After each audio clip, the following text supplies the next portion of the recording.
नमस्कार दोस्तों, आप सभी का बहुत बहुत स्वागत है। आज की इस वीडियो में हम बात करने वाले हैं 1 अप्रैल से 30 अप्रैल के आपकी राशि के महाराशि फल के बारे में। तो चलिए दोस्तों, इसी के साथ बात करते हैं इस समय ग्रहों की स्थिति कैसी होगी, इस समय क्या क्या योग बनेंगे और इनका असर आपकी राशि पर क्या होगा, किन चीज़ों को लेकर इस समय आपको सावधान रहना होगा और कौन से कार्य आपके लिए भाग्यशाली होंगे। दोस्तों, यह समय आपका लव लाइफ कैसा रहेगा, स्वास्थ्य कैरियर कैसा रहेगा। दोस्तों, इन दिनों में आपका पारिवारिक जीवन, आर्थिक स्थिति और धन को लेकर स्थितियां कैसी व्यतीत होंगी, इन सभी की महत्वपूर्ण जानकारियां देंगे। तो दोस्तों, वीडियो काफ़ी महत्वपूर्ण होंगी, इन्हें मिस न करें और शुरू से लेकर अंत तक जरूर देखें। अब बात करते हैं आपके राशिफल की। उससे पहले आपसे निवेदन है, अगर आप भोले बाबा के सच्चे भक्त हैं तो सबसे पहले वीडियो को लाइक कर दें। अप्रैल का महीना कई मोर्चों पर आपका ध्यान आकर्षित करेगा। आपको सबसे ज़्यादा ध्यान तो अपने स्वास्थ्य पर देना पड़ेगा, क्योंकि स्वास्थ्य समस्याएं बढ़ सकती हैं और यदि स्वास्थ्य ही खराब हुआ तो आपके जीवन के लगभग सभी क्षेत्रों को प्रभावित करेगा। इससे आपके काम करने के तरीके भी प्रभावित होंगे, जिसकी वजह से नौकरी में समस्या पैदा हो सकती है। वहीं इसके विपरीत यह महीना आर्थिक तौर पर आपके लिए उन्नतिदायक रहेगा। आपको एक से एक जगहों से धन प्राप्ति के योग बनेंगे, जिससे आर्थिक स्थिति मजबूत होगी। आपका सामाजिक दायरा बढ़ेगा और दोस्तों की संख्या में बढ़ोतरी होगी। उनके साथ पार्टी आदि में शामिल होना आपको पसंद आएगा, जिससे आपका सामाजिक जीवन तेजी से आगे बढ़ेगा। बिना सोचे विचारे कुछ काम करना नुकसानदायक साबित हो सकता है, इसलिए इस महीने की किसी अनुभवी व्यक्ति की सलाह लेकर ही कोई काम करें। कार्यक्षेत्र की बात करें तो अप्रैल का महीना आपके कैरियर के लिए मिश्रित परिणामदायक साबित होगा। दशम भाव के स्वामी शनि की महीने भर नवम भाव में उपस्थिति आपसे कार्यस्थल पर बहुत मेहनत करवाएगी, लेकिन यही आने वाले समय में आपको सफलता प्रदान करेगी। भाग्य की प्रबलता रहेगी, जिसकी वजह से आपको अपने कार्यक्षेत्र में अच्छे प्रदर्शन को दोहराने में सफलता मिलेगी। 6 अप्रैल से बृहस्पति का गोचर आपके दशम भाव में होगा। यह जहां एक तरफ आपके अनुभव और कार्यकुशलता को बढ़ाएगा, वहीं दूसरी तरफ अचानक से कार्यक्षेत्र में कोई बड़ा परिवर्तन भी ला सकता है। संभव है कि इस समय में आप अपनी नौकरी बदले और दूसरी नौकरी ज्वाइन कर ले। इस समय में आपके वरिष्ठ अधिकारियों से आपके संबंध सामान्य रहेंगे। महीने की शुरुआत थोड़ी कमजोर होगी, इसलिए थोड़ी सावधानी रखें, क्योंकि इस समय आपके संबंध अपने वरिष्ठ अधिकारियों से बिगड़ सकते हैं। लेकिन महीने का उत्तरार्ध ज्यादा अनुकूल रहेगा और इन संबंधों में भी मिठास आने में समस्या से मुक्ति मिलेगी। यदि आप कोई बिजनेस करते हैं तो महीने की शुरुआत कमजोर होने की संभावना है। आप और आपके साझेदारी के मध्य किसी बात को लेकर कहासुनी संभव है। इसका प्रभाव आपके काम पर भी पड़ेगा। आपकी राशि में राहु और मंगल का गठजोड़ आपका व्यवहार बदलने का कारण बन सकता है। आप थोड़ा रूखा और कड़वा बोल सकते हैं, जो आपके साझेदार को पसंद नहीं आएगा और इसकी वजह से आप दोनों के बीच तनातनी हो सकती है। अपनी तरफ से प्रयास करें कि इस स्थिति से बचा जा सके। 14 अप्रैल को मंगल के मिथुन राशि में गोचर करने से इन स्थितियों में सुधार आएगा और आपके बिजनेस की क्रियाशीलता बढ़ेगी, जिसकी वजह से आप अपने कैरियर में आगे बढ़ने में कामयाब रहेंगे। आर्थिक दृष्टिकोण से यह महीना बेहद अच्छा रहेगा।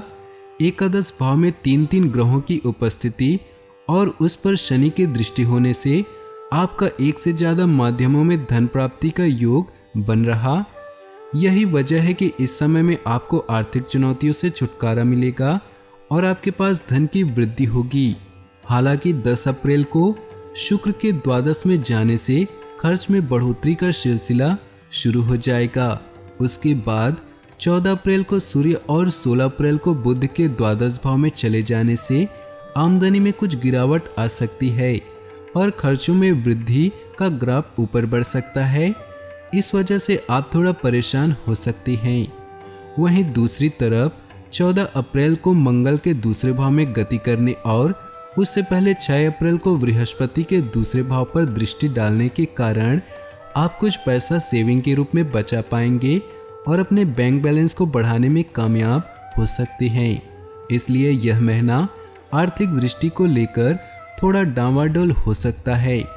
स्वास्थ्य की बात करें तो यदि स्वास्थ्य की बात की जाए तो होने और सप्तम भाव पर मंगल की दृष्टि पड़ रही तथा सप्तम भाव में केतु विराजमान है। इसकी वजह से स्वास्थ्य समस्याएं परेशान कर सकती हैं। आपको मानसिक तनाव अधिक रहेगा, वह थोड़े चिड़चिड़े हो सकते हैं। इससे आगे कुछ कामों में रुकावटें भी आ सकती हैं। मंगल का गोचर 14 अप्रैल को दूसरे भाव में होने के बाद स्थिति में काफी हद तक आपको निजात मिल सकती है। बृहस्पति और शनि 6 अप्रैल तक नवम भाव में रहेंगे। उसके बाद बृहस्पति दसम भाव में चले जाएंगे। इस समय अपने स्वास्थ्य को अच्छा बनाने के लिए कोई नई स्वास्थ्य पहल करने का है। प्रेम और वैवाहिक जीवन की बात करें तो प्रेम संबंधित मामलों के लिए महीने की शुरुआत बेहद अच्छी रहेगी। पंचम भाव पर प्यार के देवता शुक्र की दृष्टि बुध और शुक्र के साथ होने के कारण बृहस्पति की दृष्टि नवम भाव से पड़ने के कारण आपके प्यार को भाग्य का साथ मिलेगा और ईश्वरीय कृपा से आप और आपके प्रीतम के बीच की निकटता में वृद्धि होगी। यह समय प्यार की पींगे बढ़ाने का समय है। आप एक दूसरे पर हद से ज्यादा विश्वास करेंगे और एक दूसरे के प्यार में खोए रहेंगे।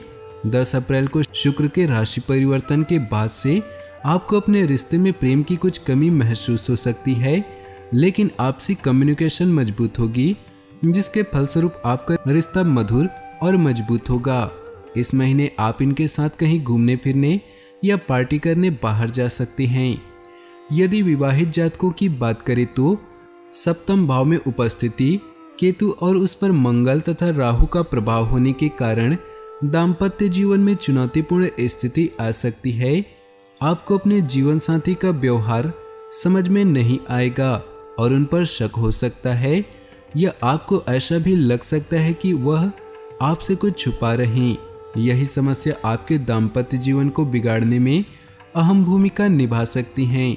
इसलिए इससे बचने के लिए आपको समय समय पर उनके साथ बैठकर बातचीत करनी चाहिए तथा यदि कोई समस्या है तो उसे समझाने का प्रयत्न करना चाहिए। महीने की शुरुआत संतान प्राप्ति के उद्देश्य से अच्छी रहेगी। पारिवारिक जीवन की बात करें तो पारिवारिक दृष्टि से देखा जाए तो दूसरे भाव का स्वामी एकादश भाव में महीने की शुरुआत में होगा।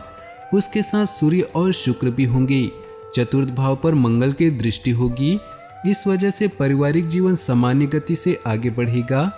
एक शांति बनी रहेगी। घर वालों के मध्य प्रेम और स्नेह की भावना बलवती होगी। 6 अप्रैल के बाद बृहस्पति के द्वितीय और चतुर्थ भाव पर दृष्टि डालने के कारण पारिवारिक समस्याओं से मुक्ति मिलेगी और परिवार का वातावरण बेहद सकारात्मक और प्रेम पूर्वक हो जाएगा। परिवार के सदस्य को यदि कोई स्वास्थ्य समस्या चली आ रही तो उससे भी छुटकारा मिलेगा और सभी खुशी का इजहार करेंगे और एक दूसरे के प्रति सामंजस्य रखने का प्रयास करेंगे। आपके छोटे भाई बहन किसी बात को लेकर मानसिक रूप से चिंता में मग्न हो सकते हैं। आपको उनसे बात करनी चाहिए और उनकी समस्याओं का समाधान करने की कोशिश भी करनी चाहिए।